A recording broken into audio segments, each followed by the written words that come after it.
Ada seorang yang sangat tua di Mekah. Dia menaungi kurang lebih 8 orang wanita. Cuma dia sendiri laki-laki. Umurnya 60 tahun, hampir 70 tahun. Ringkas cerita teman-teman sekalian, At-Tabari menceritakan karena dia bilang saya hadir dari awal kisah ini maka saya coba ceritakan.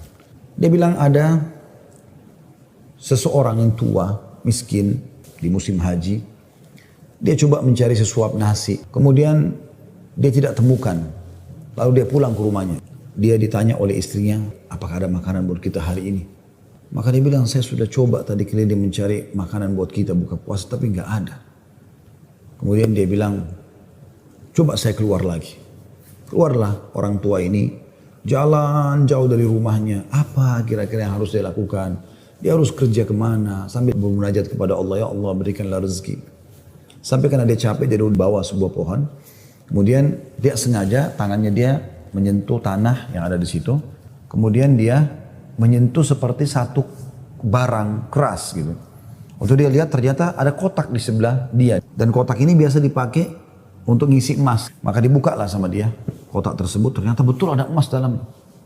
Banyak sekali. Kalau saya tidak salah waktu itu 1000 keping. Ini harta yang luar biasa. Nggak ada orang di bawah pohon. Maka diambil sama dia. Dibungkus dengan rapi. Pada saat itu terlintas di benaknya syaitan menggoda. Kau orang miskin. Kalaupun kau tidak mau mengambil semua. Ambillah minimal 1 batang emas atau 1 koin dinar emas yang kau bisa infakkan untuk buka puasa keluargamu. Tapi dia melawan sambil dia mengatakan, tidak bisa, ini bukan hak saya. Kalaupun ini luqata ini seperti harta yang ditemukan. Kan itu syaratnya harus teman-teman sekalian diiklankan selama setahun ya. Selama setahun Anda iklankan, kalau sudah setahun baru bisa mungkin jadi hak milik Anda. Dia pulang ke rumahnya, lalu kemudian dia rencana tidak mau sampaikan kepada istrinya. Terus istrinya rupanya karena membuka pintu melihat ada di tangannya sesuatu. Maka istrinya bilang, apa kau sudah bawa bekal buat kami? Kata dia, nggak ada. Lalu kemudian dia mengatakan, tapi apa itu? Di bawah bungkusan kainmu. Dia bilang, ini bukan urusan kamu. Dia bilang, saya minta atas sama Allah, jelaskan apa itu. Karena istrinya membawa nama Allah, maka dia mengatakan, ceritanya begini tadi. Istrinya, perempuan, miskin, dengar emas. Perempuan kaya saja dengar emas mungkin tertarik, apalagi yang miskin yang susah gitu. Maka dia mengatakan, kalau gitu kita bisa gunakan, karena kita orang miskin dan itu harta yang kau temukan. Kata dia, tidak demi Allah. Kalaupun ini kita bisa gunakan setelah 1 tahun kita iklankan. Tidak boleh sembarangan. Maka istrinya bilang, kalau begitu minimal ambil 1 koin dinarnya. Kita pakai buka puasa. Halal buat kita sekarang, kita ini miskin sekali, nggak bisa apa-apa. 8 orang kau harus naungin sekarang. Dia bilang, tidak demi Allah. Kalau seandainya kau sentuh kotak ini ada yang kau ambil demi Allah kau saya ceraikan. Istrinya kaget dengan kata-kata itu. Akhirnya dia lihat keseriusan suaminya tidak berani juga. Disimpanlah di rumahnya. Akhirnya tiba waktu buka puasa mereka buka puasa apa adanya. Air putih saja. Roti-roti kering ada di rumah. Itulah yang dimakan sudah. Besok pagi selepas sholat subuh di Masjid Haram. Orang tua ini pas keluar ternyata ada 1 orang dari Khurasan naik di atas sebuah batu dekat Masjid Haram lalu teriak-teriak. Dia mengatakan, wahai muslimin, wahai hamba-hamba Allah, saya kehilangan sebuah kotak isinya 1000 dinar emas. Siapa yang menemukan, tolong kembalikan kepada saya dan semoga Allah balas kebaikannya dengan pahala dan pengampunan dosa, peninggian derajat dan seterusnya. Rupanya si orang tua ini dengar. Kotak ini dia yang temukan kemarin. Tapi dia juga butuh. Maka dia mengatakan, wahai Khurasani. Khurasani kayak orang dari Khurasan. Dia tahu ini dari Khurasan. Mungkin dari face wajahnya gitu kan. Wahai Khurasan. Kalau ada orang yang temukan, berapa kau kasih dia? Kemudian kata Khurasan itu, berapa kira-kira dia minta? Kata orang tua ini, minimal kau kasih dia setengahnya. Kata orang Khurasan, tidak bisa. Kalau begitu, kasihlah berapa yang kau mau. Mungkin 1/10-nya. 10% maksudnya. Kata orang Khurasan tidak bisa. Dia kembalikan karena Allah dan saya doakan supaya dapat pahala di sisi Allah. Dia miskin. Sudah tua, umurnya hampir 70 tahun. Mau kerja di mana? Di rumahnya sudah ada emas yang begitu banyak. Godaannya luar biasa. Maka orang ini pulang ke rumahnya lalu dia mengatakan, wahai istriku, aku sudah temukan pemilik emas ini. Kata istrinya, alhamdulillah kalau begitu. Bagaimana perkembangan? Tapi saya minta sama dia supaya dia bayar sesuatu. Dia hanya mau doakan saja. Kata istrinya, coba kau kembali ke dia, siapa tahu dia masih mau negosiasi. Ya kan? Dia bilang baiklah. Dia kembali lagi, ketemu lagi sama orang tadi di hari yang ketiga sekarang. Maka orang itu sama orang Khurasan naik ke atas batu yang sama dekat Masjid Haram. Wahai muslimin, wahai hamba-hamba Allah, ada nggak menemukan peti saya isinya 1000 dinar emas. Semoga Allah berikan dia kedudukan, Allah ampuni dosanya, angkat derajatnya dan seterusnya, didoakan gitu. Datang lagi orang tuanya mengatakan, wahai Khurasan, saya sudah bilang sama kau kemarin, berilah upah. Mungkin kalau kau tawarkan upah, orangnya mau mengembalikan penemunya. Kata dia, berapa paman, saya kasih. Dia bilang, saya bilang kemarin 1/10. Orang sana mengatakan, enggak, saya enggak mau. Kalau begitu, berikan dia 1 saja dinar itu, yang dia bisa pakai setengahnya, dia sedekahkan untuk beri makan orang-orang susah di sekitar haram, setengahnya lagi dia pakai buat kebutuhan keluarganya. Orang Khurasan ini diam lalu mengatakan, tidak demi Allah. Jadi luar biasa, dia enggak mau kasih. Pokoknya dia kembalikan utuh atau enggak usah. Dan dia berharap pahala di sisi Allah. Kalau dia minta bayaran, saya nggak mau. Orang ini kembali lagi ke rumahnya, bilang lagi sama istrinya, orang ini betul-betul tidak mau. 1 dinar pun dia nggak mau kasih. Kata istrinya, lalu bagaimana? Kata dia, saya akan berazam sudah mau kembalikan. Semoga Allah menyelesaikan permasalahan kita. Kata Imam Tabari yang menceritakan kisah ini, dia betul-betul hadiri kisah ini. Dia tahu ini jalan ceritanya dan dia menceritakan. Lalu orang ini kembali lagi, ternyata di hari selanjutnya, masih sama lagi kejadiannya.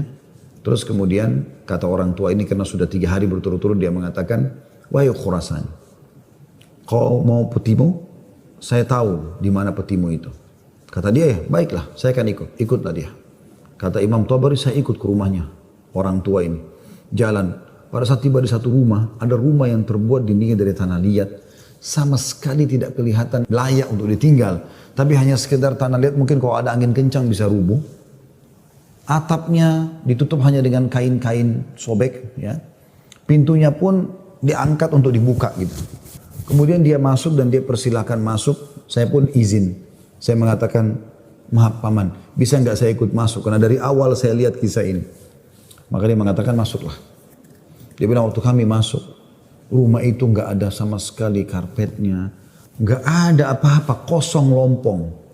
Cuma ada semacam sekat. Dan seakan-akan di belakang sekat itu ada wanita-wanita tua yang kelihatan dari penampilan mereka juga itu susah.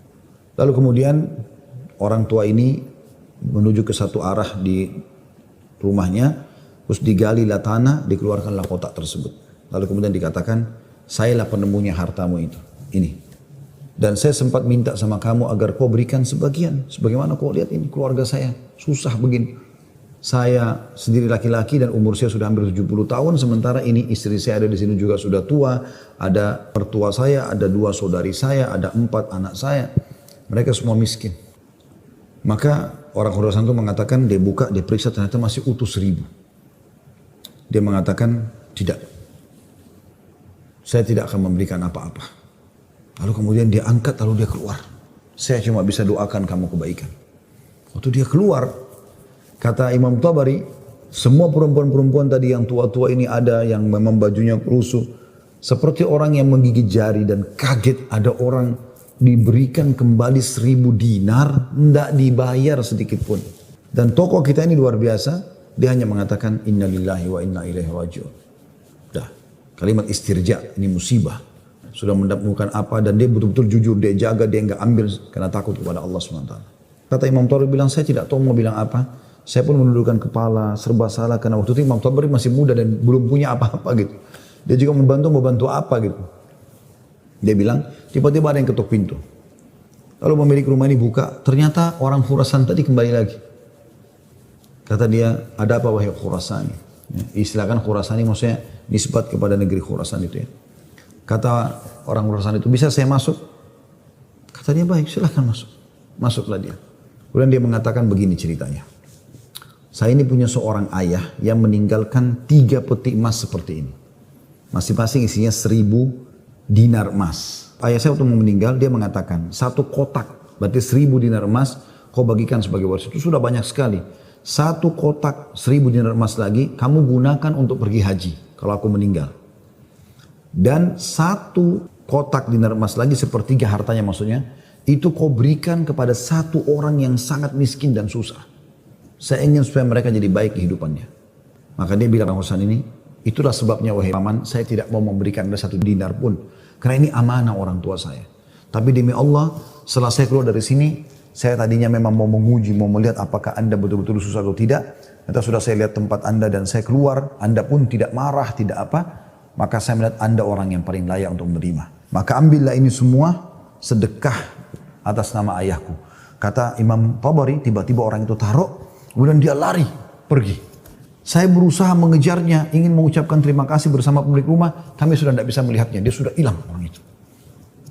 Kemudian saya pun dipanggil kembali oleh pemilik rumah, duduk, kemudian dibukalah pada saat itu kotak itu, lalu mulai dia panggil ke-8 wanita yang ada di rumahnya itu. Kata Imam Tabari, demi Allah dia mulai membagi kepada kami rata. Karena jumlah kami 10, maka kami masing-masing mendapatkan 100 dinar. Setelah selesai, lalu dia mengatakan kepada istrinya, wahai istri, bukankah ini lebih baik setelah kita sabar sedikit, Allah menjadikan semua jadi milik kita, daripada kemarin kamu ambil 1 dinar tapi haram. Kemudian dia balik kepada saya, kata Imam Tabari, dan dia mengatakan, demi Allah, baju ini yang saya pakai, dia bilang, hanya ini baju yang utuh di rumah kami. Sebagaimana kau lihat baju-baju ini semua yang dipakai oleh keluargaku, tidak ada yang layak dipakai sholat. Jadi kalau waktu sholat tiba, saya sholat dulu, kemudian saya sembunyi di satu tempat, baju ini saya buka, dipakai oleh istri saya, dipakai sholat. Habis itu dibuka, dipakai sholat oleh mertua saya, dibuka, dipakai sholat oleh saudari saya, oleh anak saya. 1 baju. Kata Imam Tabari, saya berterima kasih padanya, kemudian saya pergi. Saya menemukan harta itu sangat berkah dalam hidup saya, dia bilang.